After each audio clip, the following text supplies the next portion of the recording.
Welcome to the Milestones Motivation and Money Podcast, hosted by Angel Radcliffe. Tune in as we discuss finances, success stories, and inspiring vibes that will help nurture growth. All right, on today's episode, we have a very special guest. We're going to be discussing the future of e-commerce and the exponential growth, especially over the last 18 months with the pandemic, how many of these companies are transitioning to the digital world. Our special guest today is Ivana Radojevic. She is an e-commerce marketer and the program director for Merchant Mastery. So I'm so excited to have her here on the show today. We're going to get into this conversation for all of you who are business owners or who are working in this digital marketing space or even aspire to work in this space. This show is for you. Ivana, welcome to the podcast. Hello, thank you so much for having me. I'm so excited to have you here today and have this conversation on e-commerce and marketing because this is the time to have the conversation. Let's look back at the past year and a half and how the world has changed, especially with COVID and everything's going digital. Smaller companies are wanting to learn, how can I make my business still be successful in a quote unquote virtual world or with some of those restrictions that we've had over the last year and a half? So I'm excited about this and the things that you can bring to the conversation today. This is my favorite topic. Obviously, I work in the field, but especially over the last year and a half, there's been some just crazy momentum in the e-commerce space. And I'm very passionate about the topic. So I'm really excited to chat about this. Let's start off and you can give us a little bit more about you and where you're from. Yeah, so my background actually in university, I studied political science of all things. So not marketing, not anything to do with e-commerce or anything like that. And right out of university, I did work for the government for a few years in different capacities on policy and things like that. And I did get a little bit of a taste for marketing in some of those roles. And I realized, I really like this. And so I put on the brakes and I just decided, I don't know if I can see myself working in the government for 40 plus years. So I actually went back to school. I did a diploma in public relations. And then through that, I networked my way into the role that I have today. So just goes to speak to how I think you have an episode on this about your network and how important your network is. And I 100% agree with that. And yeah, from that, I ended up in the agency world and I've been with the agency I work for now for 6 years. And then about 2 years ago now, we launched Merchant Mastery, which is an online incubator for Shopify store owners. So I do a lot of instruction on email, SMS, and affiliated influencer marketing, and then coaching as well with merchants from all around the world. So that's my career trajectory in a nutshell. Awesome. And I think one of the most exciting things to call out is that you're in another country. I am. I mean, we're located in Edmonton. And so this is where I have been for the last 22 years. But before that, I lived in Germany with my family for 8 years. And then before that in Croatia, where I was born. So we hopped around a little bit. And I think that's so important, especially in business, when you are able to live and visit other countries and see how things are going. It really helps conversations, depending on who your audience is, I should say, but it really helps to really transcend those conversations of how the business world works. And so can you tell us something about your upbringing or even living in these other countries that may have had an impact on you within this space? Honestly, the biggest thing that I have learned, and I 100% credit my parents with this, I've learned this from them and seeing this with them having to restart their lives twice, essentially in 2 different countries, not speaking the language, not having jobs lined up, not having a support system in some cases. And they were so incredibly resilient. Just anything that kind of life threw their way, they worked with it and came out on the other side. And we're living in Edmonton here now, and they've made a life for themselves now. But the resilience that I saw, I think, was just very ingrained in me. And even when I get knocked down in business, as you do, things don't always go smoothly. And just being able to get back up and try again and not letting, things knock you down for good. And I see this every single day with all the merchants that I've had the pleasure of working with and that I hopefully will be able to work with in the future as well. They are so inspirational. They're very resilient. They've had some very ups and some downs, and I learn a lot from them every day. But I would say that the common thing among them is that resilience and that grit to just get back up and keep going.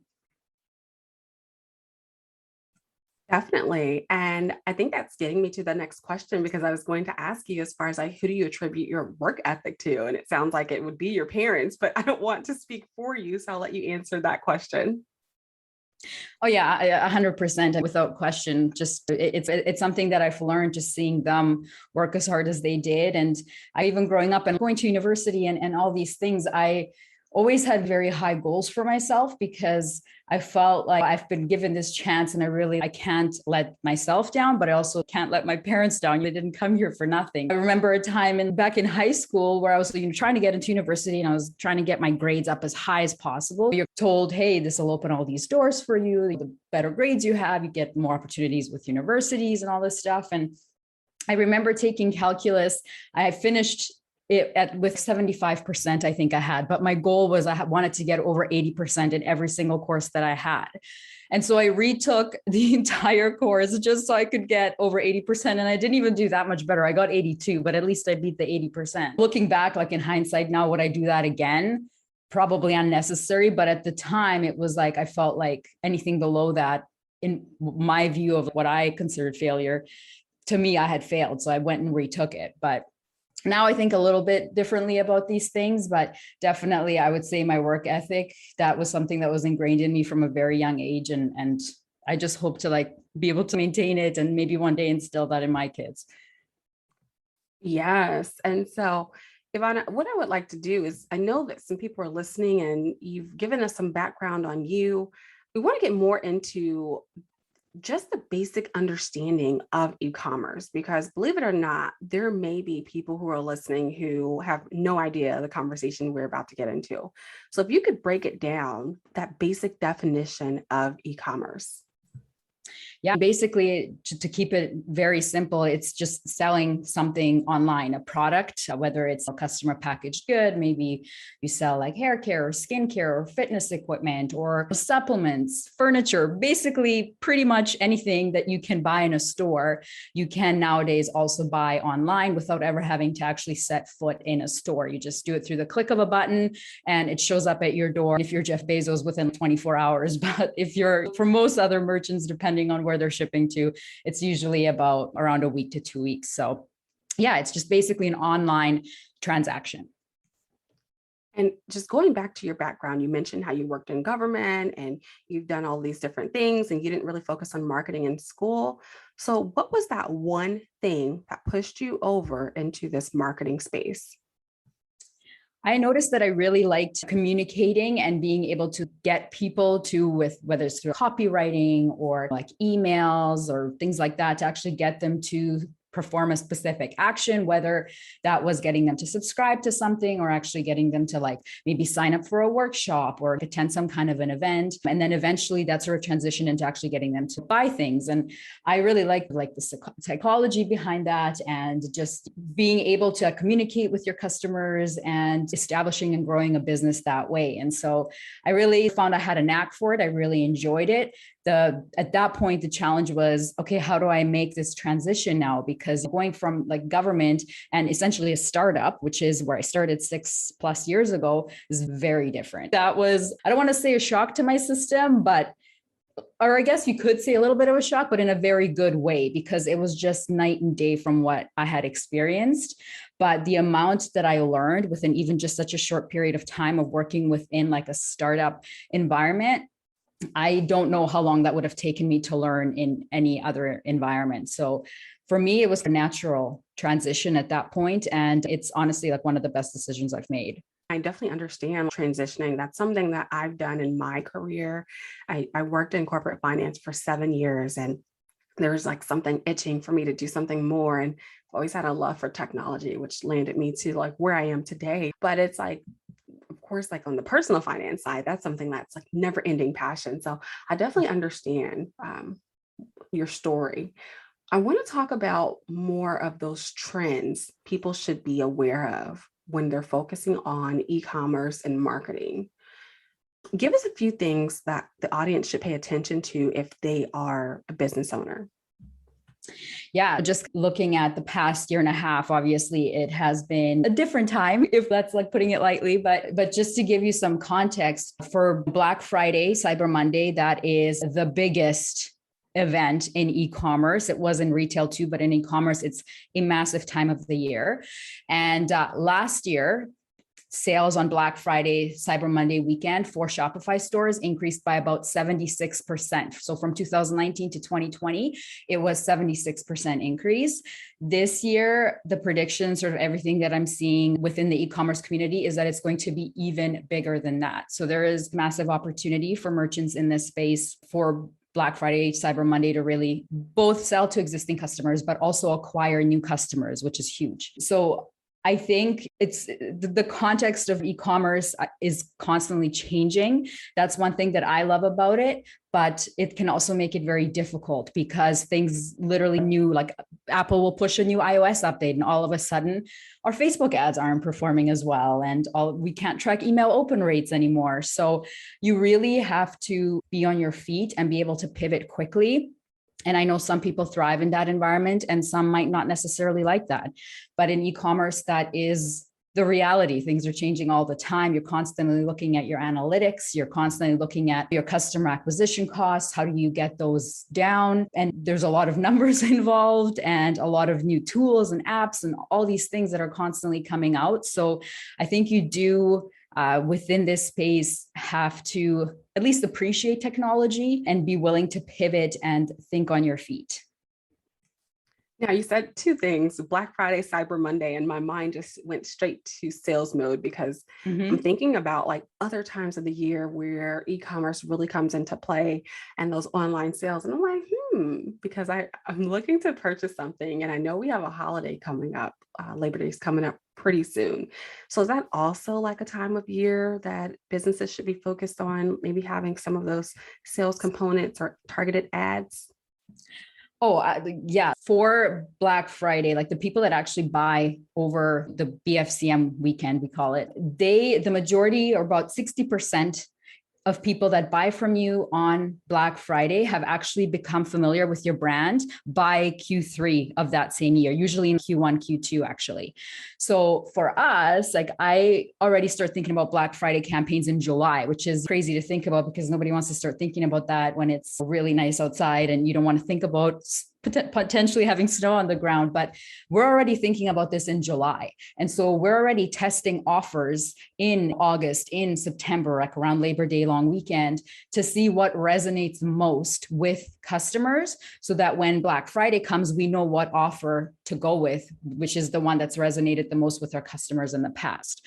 But definitely it's not a last minute, the week before Black Friday, you're trying to come up with a campaign. Like that's going to be a very stressful time for you if you do it that way. So Ivana, with Black Friday coming up, and you were just discussing this, I hear you have a course or a workshop coming up in relation to understanding how to navigate this e-commerce space. Yes, we do. We have a 2-part workshop specifically for helping merchants plan their Black Friday, Cyber Monday strategy this year. And the workshop is on September 29th and October 6th. It's 4 hours on each day, so it's a lot of content, but we're going to be going over offer strategy, website optimization, emails, and ads. So the 4 big pillars of e-commerce. And we have just the workshop component if somebody wants to just do the workshop, or we have a workshop and cohort component, which means we're also hosting small cohorts of about 6 people per cohort for the month of October, November, all the way until the end of December to help you with your Black Friday and holiday strategy and even maybe your clearance strategy for January, all the way until the end of the year. We're also going to be offering the replays of it. So if you can't make the live workshop, you can also purchase the replay afterwards. So yeah, I hope to see some of your listeners there. Yes, definitely. We'll post the link in the show notes, and it sounds like an amazing workshop that's coming up. So I want to focus on businesses that really are still in that brick and mortar phase. And it could be a boutique, it could be some custom clothing. It could be like anything, right? There's so many business ideas, but people who are still stuck in this brick and mortar space and don't have a presence on social media or in this digital world, what advice can you give to them?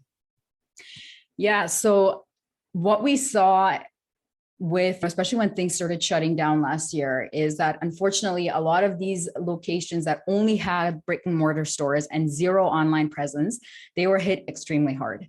And we had people knocking on our door, like trying to get online, trying to get a website set up because they couldn't operate anymore in their brick and mortar store. And as a result, actually, we ended up offering a Shopify store build course that we just offered on a pay what you can basis, because at the time, I just wanted to help people get online as quickly as possible. But I think more than anything, what I'm hoping people take away from the last year is the importance of having an online presence in addition to your brick and mortar if you have both, because it's just a backup plan. If you can't have your brick and mortar store open for whatever reason, at least you still have your online store and you're still able to operate your business and ship out of your brick and mortar location. And you mentioned some custom items, and absolutely you can do all of that stuff online as well. Like I have merchants that I work with that create custom like leather totes and cushion covers and like things like that. So, and you can customize all of that online. There's all sorts of apps for this kind of stuff nowadays to make it very easy to do online. That would be my advice for anybody that does have only a brick and mortar.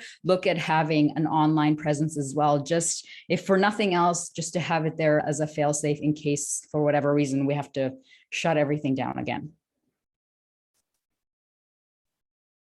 Definitely. And I can attest to so many conversations I've had with people who were almost blindsided by not having that digital presence, and their business really went under. And some people haven't been able to make a comeback, and really still trying to figure out what's next for them in their life and their business. So you just talked about some of the impacts it had on businesses not having that digital presence, but what are some resources that you can suggest to businesses who probably just don't know? Maybe they don't have a marketing person in their network, or what I tend to find is with those smaller mom and pop shops, those are family owned. You typically have someone older in the family who's running things, and they probably just don't have access, or they aren't in the know of the newest technology. So what are some resources that you can suggest for them?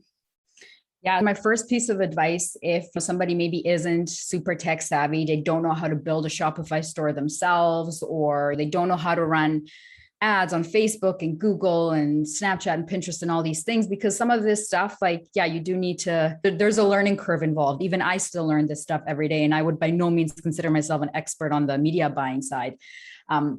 But in terms of getting help, if you wanted to get help with any kind of part of your online store, Shopify has an expert marketplace where they actually have vetted kind of agencies and freelancers and web developers and all kinds of stuff that you can reach out to help you with that. There's also places like Fiverr and Upwork where you can find freelance people that can help you with your marketing, with graphic design, with building your store. But there's also a lot of free resources, which that's been the beautiful thing, I think, as well about the age of the internet, is that there's so much learning for free on just YouTube. If you just go into YouTube and you type in, how do I build my Shopify store? I'm sure you will find hundreds of videos of people showing you how to do different aspects of that, or how to run an ad, or how to set up an email campaign. So that is, I still go there as well. YouTube is my go-to, and Google when I'm looking for answers to certain things. And there is groups on Facebook as well, like e-commerce groups by places like, obviously, like Merchant Mastery. We have one. Digital Marketer has one. E-commerce Marketing School, I think, by Privy, they have one. There's all these free groups that you can join where people share resources all the time and ask questions and support each other. So there is a ton of online content to help you get started, and also to help you get somebody to do these different things for you if you don't know how to do them yourself. And that's great information. So I know we've been focusing on business owners and things that can be very useful for them, but we may have someone who's listening who maybe they don't want to start a business. Of course, everyone doesn't have that entrepreneurial mindset. So maybe they're thinking of working in this space or transitioning in their corporate job.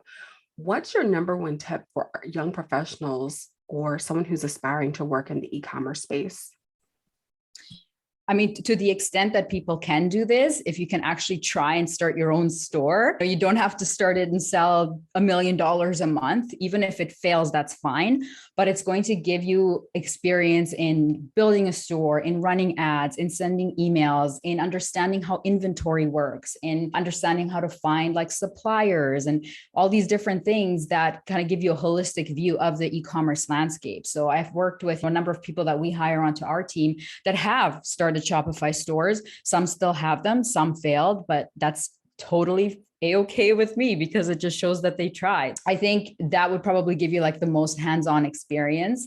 And there's so many like online courses now as well that they offer the course component and then weekly Q&As or something like that, where you can really learn some of these new skills that maybe aren't necessarily taught in like traditional university settings where you learn like these bigger concepts and theories, but maybe sometimes they lack more of the hands-on tactical side of it. That's been the nice thing, I think, over the last few years as well, is just this explosion of online content where you can sign up and some of it is free, some of it is paid, but you just have to decide, okay, is this worth investing in? And I think most of the time, if you're really dedicated to it, you'll find that it is. That's some really great advice. And I'm sure someone can really take notes and really put something on their plate as far as whatever their next step is, if they are interested in making this a part of their career journey. So Ivana, we've had a great conversation and you've touched base on several things and tips that people can really use not only in their business, but in their professional life, if this is something that they're wanting to move towards in the e-commerce space. And as we are moving forward to closing out the podcast, I always like to ask my guests one particular question as it relates to my brand. Of course, I teach financial literacy. And the phrase that goes along with my brand, I'm sure you've heard it before, it's Ballin on a budget. And it's been around, that term's been around for years.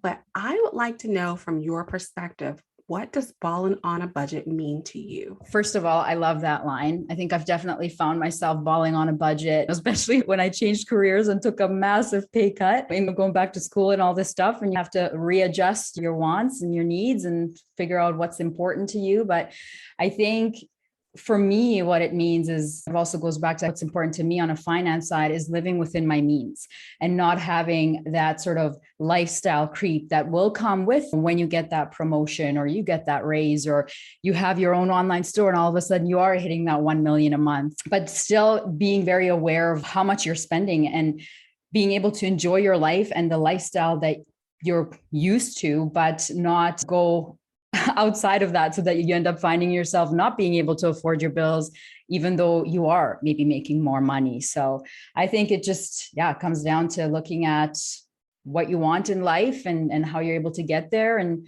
if you want to retire at, 45, then maybe that means you need to ball on a budget a little harder until 45 so that you can hit that goal. That's what it means to me.